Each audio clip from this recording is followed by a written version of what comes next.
ଗୋଟିଏ ଗାଁରେ ଜଣେ ବୁଢ଼ୀ ଗୋଟିଏ ଗଞ୍ଜା ଓ କେତୋଟି କୁକୁଡ଼ା ପାଳିଥିଲା। ଗଞ୍ଜାଟି ବେଶ୍ ମାଂସାଳ ଆଉ ଡଉଲ ଡାଉଲ ଥିଲା। ବୁଢ଼ୀର ଘର ପାଖେ ଗୋଟେ କିଆବୁଦା ଥିଲା।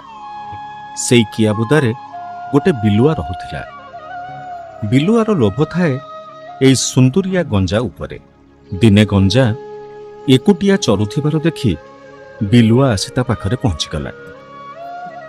ଗଞ୍ଜା ବିଲୁଆକୁ ଦେଖି ଗୋଟେ ରାବ ଦେଲା। ବିଲୁଆ ଗଞ୍ଜାକୁ କହିଲା, ଜାଣିଲୁ ପୁଅ, ତୋ ବାପା ମୋ ସାଙ୍ଗ ଥିଲା।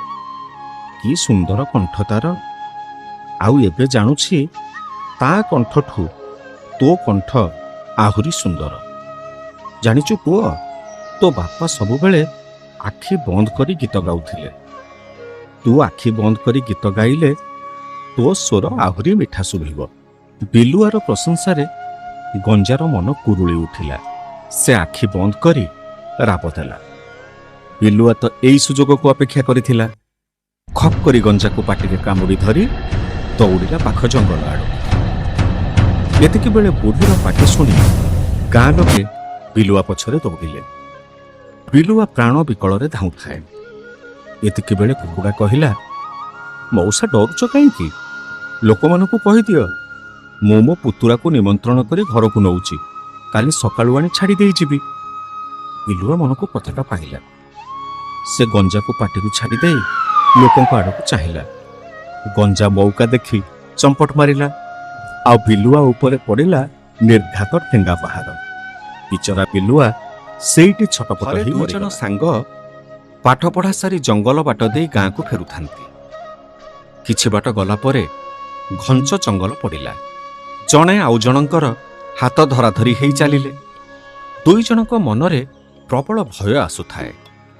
ଏଇ ଖରାଦିନେ ସଞ୍ଜ ହେଲେ ମହୁଲ ଫୁଲ ଖାଇବାକୁ ଭାଲୁ ବାହାରେ ବୋଲି ସେ ଦୁଇ ଜଣ ଗାଁ ଲୋକଙ୍କଠୁ ଶୁଣିଥିଲେ।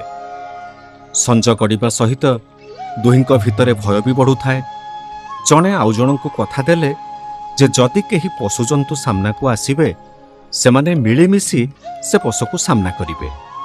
ବିପଦ ବେଳେ କେହି କାହାକୁ ଛାଡ଼ିକି କୁଆଡ଼େ ଯିବେନି। ଏମିତି କଥା ହେଇ କିଛି ବାଟ ଯାଇଛନ୍ତି, ସାମ୍ନାରୁ ବୁଦା ଉହାଡ଼ରୁ କଳା ମଚମଚ ଏକ ବିରାଟ ଭାଲୁ ବାହାରି ଆସିଲା। ଦୁଇ ସାଙ୍ଗଙ୍କର ହାଲୁକ ଶୁଖିଗଲା। ପ୍ରଥମ ସାଙ୍ଗ ଚଟାପଟ ପାଖରେ ଥିବା ଗୋଟେ ଗଛକୁ ଚଢ଼ିଗଲା।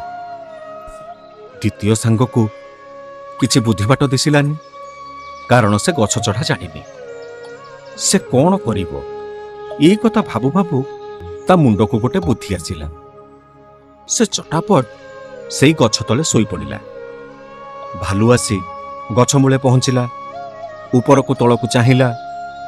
ତଳେ ଶୋଇଥିବା ପିଲାଟିକୁ ଭାଲୁ ମୁଣ୍ଡରୁ ପାଦ ଯାଏ ଶୁଙ୍ଘିବାକୁ ଲାଗିଲା। ପିଲାଟି ଜାଣି ଜାଣି ନିଶ୍ୱାସ ପ୍ରଶ୍ୱାସ ବନ୍ଦ କରିଦେଲା, କାରଣ ସେ ଶୁଣିଥିଲା ମରିଯାଇଥିବା ଜୀବକୁ ଭାଲୁ ଜମାରୁ ଛୁଏଁ ନାହିଁ। ଭାଲୁ କିଛି ସମୟ ଏପଟୁ ସେପଟ ଯାଇ ଶୁଙ୍ଘିଲା, ଚାରିପଟରେ ବୁଲିଲା, ତାପରେ ସେଠୁ ଚାଲିଗଲା। ଭାଲୁ ଚାଲିଯିବା ମାତ୍ରେ ପ୍ରଥମ ସାଙ୍ଗଟି ତରବର ହେଇ ଗଛ ତଳକୁ ଓହ୍ଲେଇ ଆସିଲା। ଦ୍ୱିତୀୟ ସାଙ୍ଗଟି ଝାଡ଼ିଝୁଡ଼ି ହେଇ ଠିଆ ହେଇଗଲା।